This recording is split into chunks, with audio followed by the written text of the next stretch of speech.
Sir John Templeton was keenly interested in using scientific inquiry to investigate the spiritual world. One such example of an investigation is the study of honesty. He believed that understanding and encouraging honest motivations and behavior leads to prosperity. In Worldwide Laws of Life, he noted the fight to honor truth within and without may not be an easy one, but our efforts must be directed in the line of honesty and integrity if we aim to be truly successful. But how exactly do we do this? What personal and environmental factors influence the development of honesty? What does this look like across cultures? What are the consequences of honesty and dishonesty for relationships, organizations, and institutions? To explore these important questions, the John Templeton Foundation awarded a $4.4 million grant to Dr. Christian Miller and Dr. Taya Cohen. Dr. Miller is the A.C. Reid Professor of Philosophy at Wake Forest University. He holds a BA in philosophy from Princeton University and a PhD in philosophy from the University of Notre Dame. His main areas of research are metaethics, moral psychology, moral character, action theory, and philosophy of religion.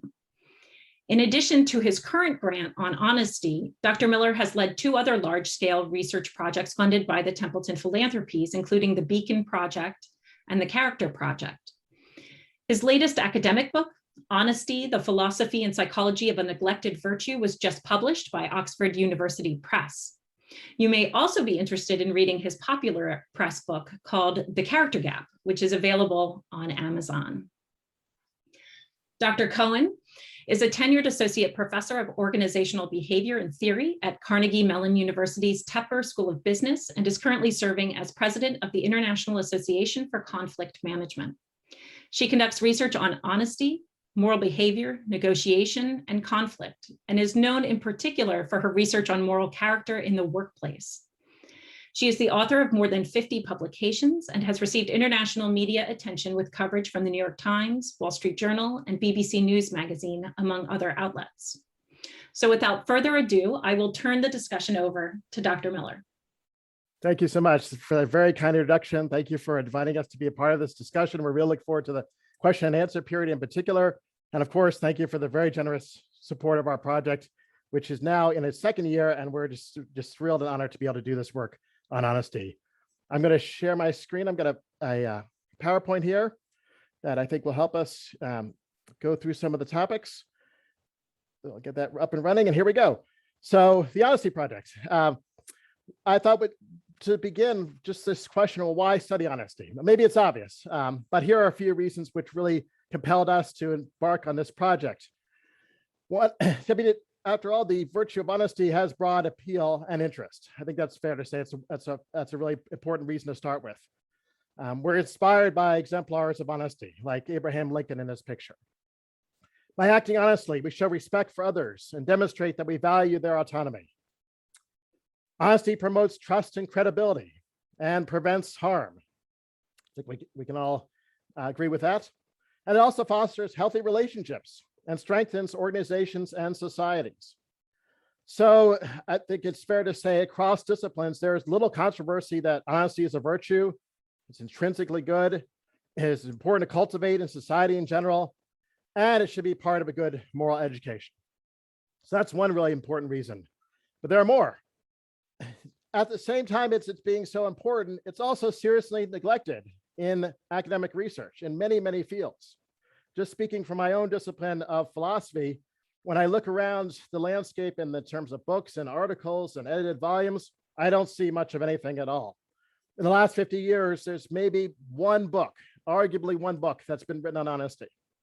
No edited volumes, and a grand total of, wait for it, 2 articles in the last 50 years in philosophy on this very neglected virtue. So there's a need for more attention being paid to something that's so important, and we're trying to fill this gap in the research. And then finally, one more reason I wanted to mention is it's something that's just deeply meaningful to people.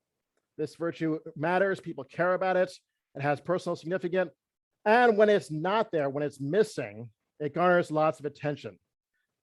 We could have put up some familiar examples, Bernie Madoff, Tiger Woods. You can ask your kids who those people are. A very recent case here involving cheating and admissions scandal, and older case involving many, many people on Ashley Madison website. So I could go on with examples, but I think we can make a pretty compelling case why this needs to be studied in the academic context, which as a professor, I care about a great deal. The unfortunate statistics are some things like this. 3 recent studies showing that the average cheating rate of students while in college was 70%, 86%, and 60%. So that's why we're studying honesty, for those reasons and more. How are we going to do it? What is our actual plan and the specific details of what we're going to be doing in these 3 years? Let me give you a quick overview of the Honesty Project itself. These are the leaders. Taya is with us today and will be presenting after me. I also want to recognize Will, Mike, and Aranda, 3 psychologists at Wake Forest, who are integral parts of this team as well, focusing on the more empirical side of the study of honesty. Our focus is more specifically on 5 big questions. What is the definition and value of honesty? What are the behavioral and motivational requirements for being honest or exceptionally honest? To what extent are people honest? How are we doing these days? How does this vary by culture? What contextual and internal factors encourage honesty and shape its development in individuals, groups, organizations, and institutions? What are the consequences of honesty and dishonesty for relationships, groups, organizations, and institutions?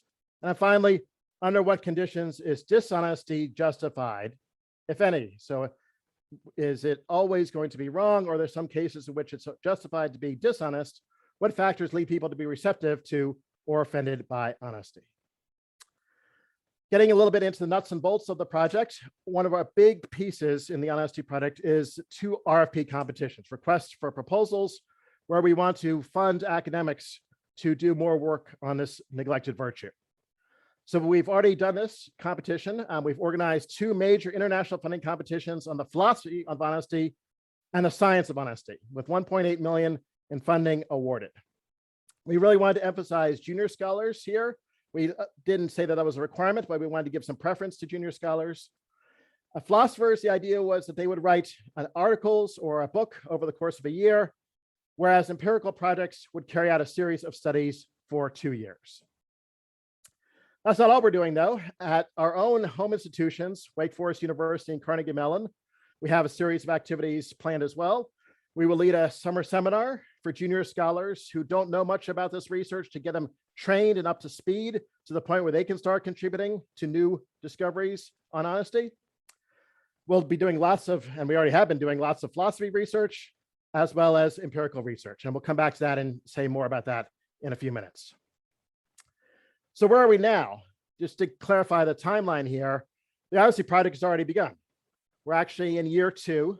So I want to kind of give you a sense of what we've already accomplished before we look to the future and what's still on the horizon. So we're almost at the midpoint. And that means we've completed our RFP competitions. We've advertised them. We got applications coming in. We evaluate the applications. The external reviewers weighed in too and try to see what were the best proposals. And here's what happened in the philosophy competition. We had 127 submissions, which is unbelievable. For a neglected virtue that not many people were paying attention to, they paid attention to our competition. And they submitted a ton of really good proposals. Unfortunately, we could only fund 8 of them. We could have easily funded twice as many if we had, if there was unlimited money in the world. But these are really excellent proposals that we are supporting here.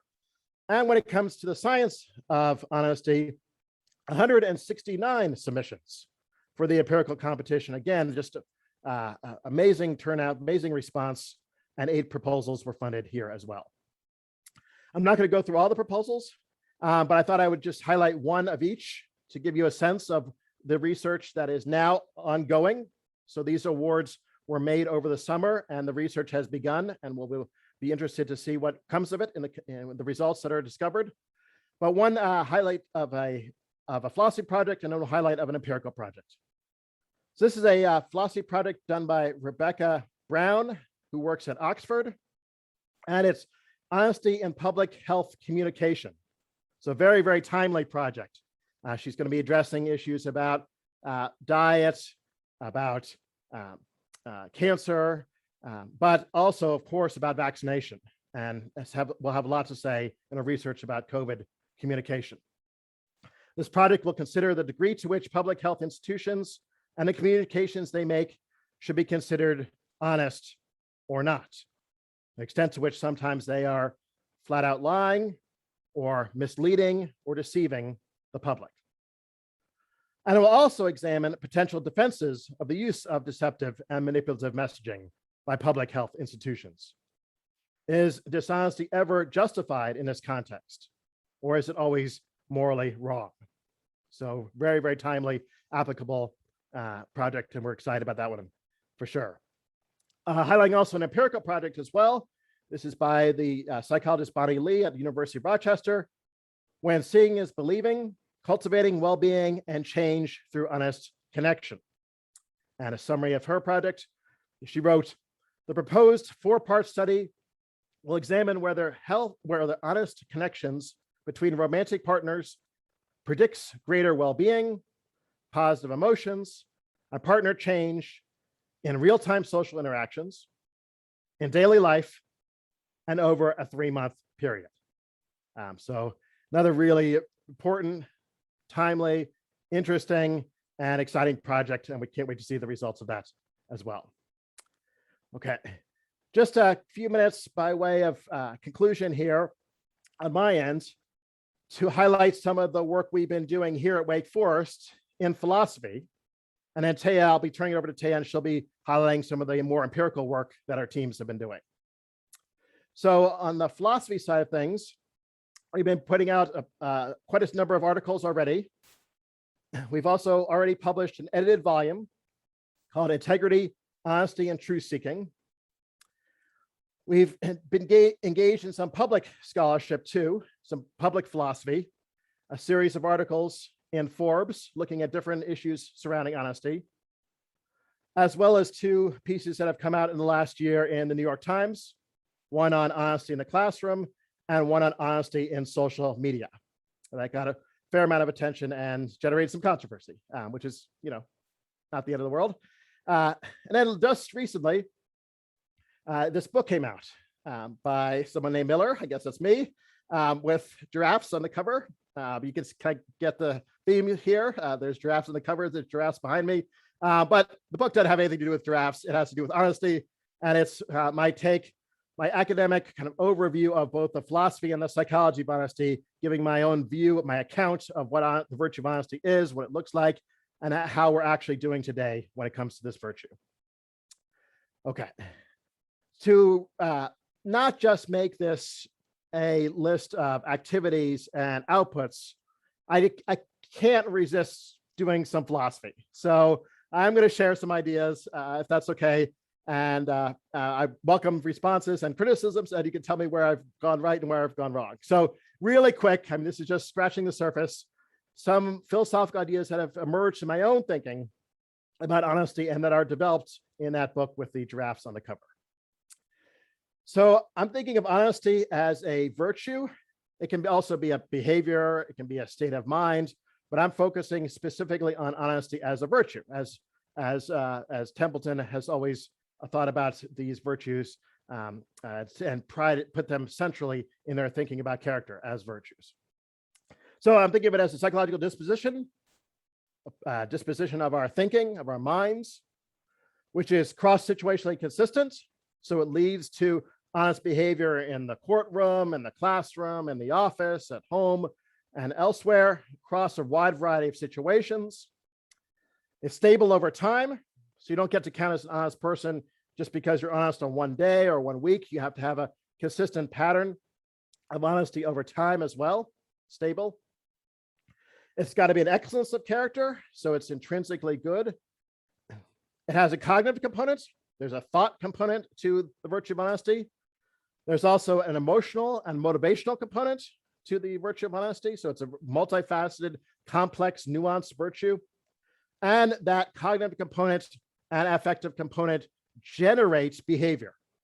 So the honest behavior flows from the honest character Because you think a certain way, because you feel certain things, you then are led to behave in an honest manner in the world. So that's my starting point here. Just an observation about the behavior and an observation about the motivation, and I promise I'll be done. So on the behavioral side, it's quite striking how wide-ranging honesty is, how much moral territory and ground it covers. It pertains to and works against lying, of course, that's no surprise. But if you stop there, I think you'd be missing a lot, because it also pertains to cheating, stealing, promise breaking, hypocrisy, self-deception, BS, misleading, and other things too. So it covers an awful lot of moral ground, one of the most wide-ranging virtues I think there is. It also contributes to why it's so significant and important of a virtue. So that's a little bit about the scope of the virtue. You might ask yourself the question, well, if it's so wide-ranging and so diverse, what does it have in common? What is it at its core that connects it to cheating and also connects it to lying and to promise keeping and all these different things? I want to give you at least a little bit of a sense of what I've come up with as an answer. I say at its core, all those things have to do with one thing. Someone who is honest has a character which does not intentionally distort the facts as he or she sees them. So an honest person is disposed to not misrepresent the world as she sees them to others in communication or to herself as well. Rather, she accurately represents the facts, the way she sees the world, to herself and to others. And this is going to be in common, that's going to be consistent across all those different areas of honesty. Cheating, lying, stealing, and so forth. That's the core as I see it. And I want to stress this as I see it. I'm not speaking for the entire team. Not everyone agrees, and we have lots of fun discussions about that, but this is my view here. Okay, but it's not just behavioral. It's a virtue that certainly has a lot to do with behavior, but it has those internal components too, components having to do with our psychology. Another way to put it is, you could act really well, you could do a lot of honest things and still not be an honest person if your motivation is not virtuous, the motivation that leads you to perform the behavior. So what does honest motivation look like? I'll say something very bold here. What counts as honest motivation? Not self-interest. So if you're motivated to tell the truth just because it's in your self-interest, that's not going to count. Across the board, no self-interest and motivation will count here. That's very controversial. Happy to talk about it more. So examples, if I tell the truth because it will keep me from getting punished, or because I do not want to feel guilty for lying, or because I will get rewards in the afterlife, those are all different kinds of self-interested motivation, and they are not going to be compatible with the virtue of honesty. Well, then what does count as honest motivation? So if that's not what counts, what does count? I support here, I think, a pluralistic account. I think there are lots of things that could count. I'll give you a couple of them, and we don't need to narrow it down. So I think loving motives can count just fine. Why did you tell the truth? Because they care about you. Why do you tell the truth? Because you deserve the truth, a justice motive. Why did you tell the truth? Because you are my friend, a friendship motive. Why did you tell the truth? Because it is the right thing to do. That's a motive of duty that the philosopher Kant would especially like. And then one more here, a kind of honest motive. Why did you tell the truth? I'm sorry. Because it is the honest thing to do. So explicitly mentioning honesty as the motive, leading you to perform the honest action. So I like all these as answers. I don't like self-interest, and that's where I'll leave it for now. I'll say, if you want more details, I encourage you to go check out the book. And I also welcome feedback and questions. And now I'm going to turn it over to Taya, who will take us into some of the more empirical sides of the project. All right, thank you, Christian. That was great. And thank you. I'll echo what you said earlier about thank you to everyone for having us here. Let me now turn it on my screen share.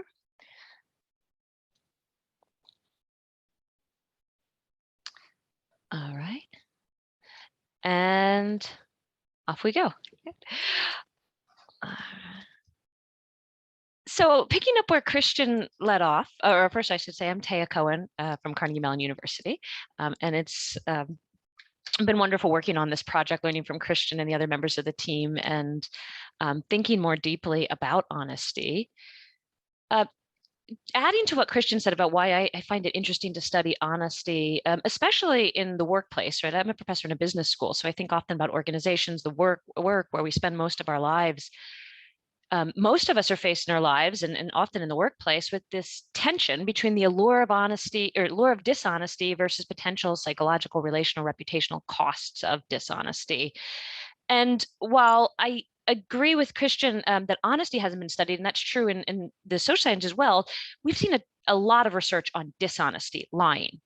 And just to give you a flavor of this, in 2019, there was a big review paper published, a big meta-analysis, where they looked at these studies of lying from the field that's called behavioral ethics, psychology, management, behavioral economics, just 4 different paradigms that involved over-reporting one's performance or lying to someone else to get money for self-interest. There was 565 experiments just in basically the past 15 years, all on lying or cheating. And one of our contentions with this project is that honesty, as a behavior, as a virtue, all that is more than just dishonesty, or the absence of dishonesty. But if we just focus narrowly on lying and cheating, it implies that individuals just have 2 options. They can either lie or versus tell the truth. And if we want to curb lying, we can promote honesty. But the reality is that honesty is complex. It's nuanced. There are deviations from honesty that do not involve making false statements. There are multiple stages to enacting honesty, right? From seeking truthful information, fostering understanding of the truth in others. So questions like, when and why do we seek out true information when we could deceive ourselves or remain ignorant of the truth or deceive others? When and why do we disclose true information or correct false beliefs when we could stay silent? Right? Silence is not necessarily a lie, but it's not promoting honesty. Right? How is truthful communication understood and experienced by the audience? Do they understand? Do they know what to do with that information? What are the consequences? All of those questions are related and interesting to honesty, but you can't get at those questions by simply studying lying and cheating, which is what most of the field has done in social science. And so over the past year, here's how I've been thinking of honesty. This is as well as Will Fleeson, one of the co-leaders on this project, and a postdoc I have at Carnegie Mellon, Benny Cooper, along with Emma Levine, who happens to be one of our RFP winners, and her student Elizabeth Hopper.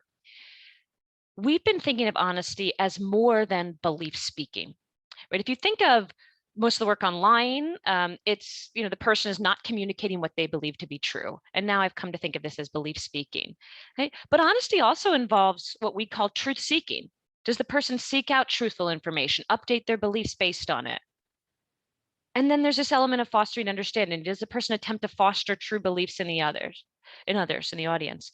It's interesting to think of honesty, I think, with each of these components, because you can start to put together all of these different deviations from honesty that are not necessarily about deviations from belief speaking or lying, right? Thinking about deviations from truth seeking, like self-deception, willful ignorance, right? Those aren't lies, and studying lying, it doesn't really shed light on that, but it's helpful to think of them under the umbrella of honesty. Right? Fostering understanding. There's some fascinating new work in psychology on paltering, which is a term that refers to using truthful information to mislead others, right? What I'm saying is technically true, but I know you're going to understand in a way that is going to allow you to be deceived, right? It's not a lie, but it's deceptive, right? It's intended to mislead. And then similarly, silence, omission, deflection, dodging direct questions, right? All of those are a deviation from honesty. And it's helpful to think about these under the umbrella of honesty. This work is a working paper. We're doing a big systematic review of the organizational literature how it's been studied and what's been studied. Mostly it's been about belief speaking aspect of honesty. But even though our work on this is not yet published, we did make it some of the ideas available in our RFP competition. And so one of the RFP winners, Stephen Lewandowski, has a project called When Liars Are Considered Honest, Understanding Different Logics of Political Honesty. And he's doing a lot of big text analysis of publicly available data and is using our framework to understand that, to understand how honesty is used in politics and in the news and media. And so I'll highlight this at the end, and it might be interesting for the Q&A, but there's a lot of synergies between the work we're doing, both with the team members, but also the RFP. And by having these conversations and through this funding, we're collectively advancing our understanding, each of us with our own take. And so this is the model that our team has been putting forward. And for me personally, why one of the projects I found this interesting is this new work I'm doing on honesty among lawyers. And when we were writing our grant proposal, this was actually not on my radar at all. It wasn't a question I had been thinking about, but shortly after we got funded, I was contacted by a lawyer here in Pittsburgh where I live who is really interested in honesty. And in conversations with him, his name is Robert Creo, what I've learned about lawyers and what's interesting to think about is honesty is more than just the absence of lying, is that lawyers have broad discretion in deciding how honestly to behave when negotiating. Right? There's rules of professional conduct from the Bar Association, from the state rules in the different jurisdictions. Those rules mostly pertain to saying you can't make outright lies, right, concerning material facts. You can have some misdirection, but it's mostly about lying versus not. And as such, there's a wide latitude that lawyers have in deciding how to proactively disclose honest information. For example, if you know that the opposing counsel is under a misimpression or a mistake, lawyers have a lot of discretion there about how honest they have to be to correct that. And I think that makes an interesting thing to study. And so in this project, one of the things we did was we surveyed lawyers across the US, 215 of them completed our survey. And we were looking at what might lead a lawyer to be more or less honest in their dealings with others. Right? And I have a quote here from the rules of professional conduct highlighting how honesty is critical in the law. Right? As a negotiator, a lawyer seeks a result advantageous to the client, but consistent with the requirements of honest dealings with others. Right? So what is that? What affects that? And so I'm happy to tell you more about that project. We have a paper under review looking at specifically lawyers' moral character and whether they think of negotiations as a game where the rules are arbitrary and it's adversarial versus they think of it through a more moral lens. So that's one project that I've been working on. Another project that I want to highlight here, or streams of research, is related to both my own work, but the team more broadly, is about honesty in difficult conversations. And so in some of the work that's funded through the grant, we're looking at honesty in mentorship conversations, which is a very interesting context to study honesty because a mentor's goal is to simultaneously support their mentee, right, but also move them forward through difficult truths. And this can create some tension between the mentor wanting to be kind, supportive, benevolent, but that might feel that honesty, especially if it's a difficult truth, could be hard to deliver. So people may not always be as honest in those conversations. Similarly, in work teams, another interesting context to study honesty, right? Because team members might stay silent, not voice information, right? For afraid how that might affect the dynamics in their team. One of our RFP winners, Emma Levine from the University of Chicago, who's I'm working with on some of these projects, but also has her own work that is looking at honesty and values conflicts in a lot of different domains, in medicine, in politics, in life. And all of this comes out of some of the prior work that Emma and I have done, where we've thought about how do people communicate in difficult conversations? What choices do they make? So sometimes we assume there's trade-offs that we have to make, that we can either have brutal honesty, where we're being extremely honest, but we're not promoting the well-being of others, right? We're being unkind. Or on the other hand, maybe we're prioritizing benevolence, or short-term benevolence anyway, where we're offering false hope or encouragement, but that's at the expense of delivering difficult truths. Or sometimes we avoid these conversations altogether, or we have some kind of compromise strategies where we say things that are sort of true, but they're not the full truth. And what we've argued in our past work, and that we're building on in the grant-funded work, is that we need to focus on integrative strategies, benevolent honesty.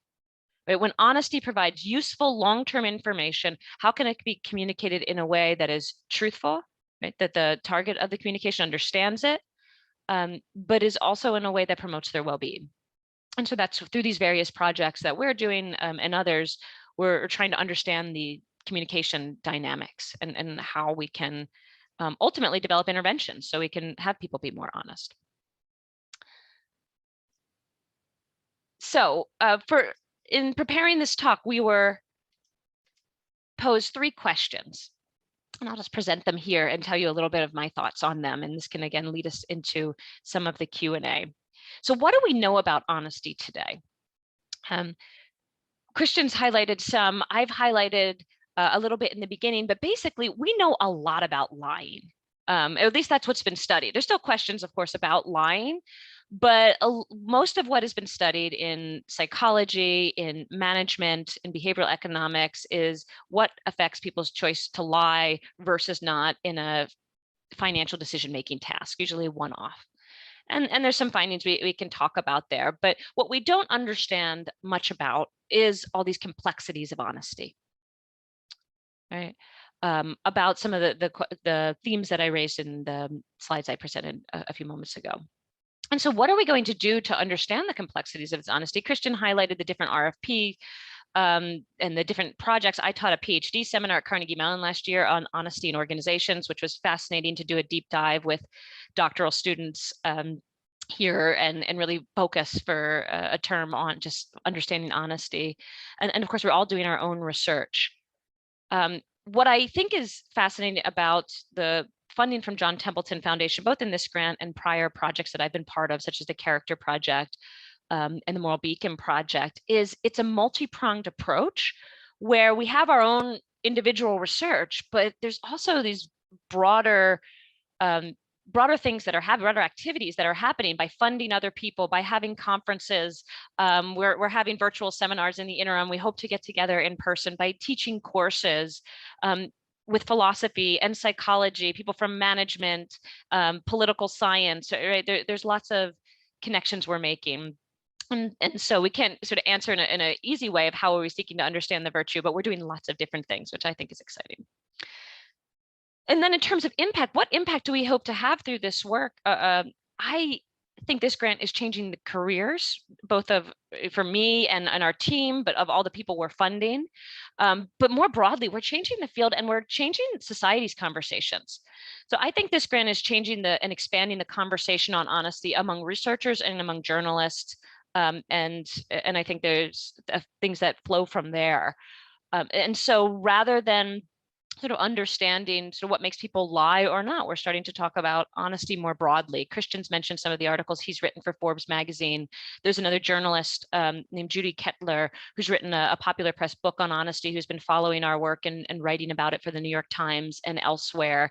I'm and Christian both have been invited to give keynotes and different things. Some of the invitations I've received have been on topics like giving voice to values, right? Honestly communicating your values.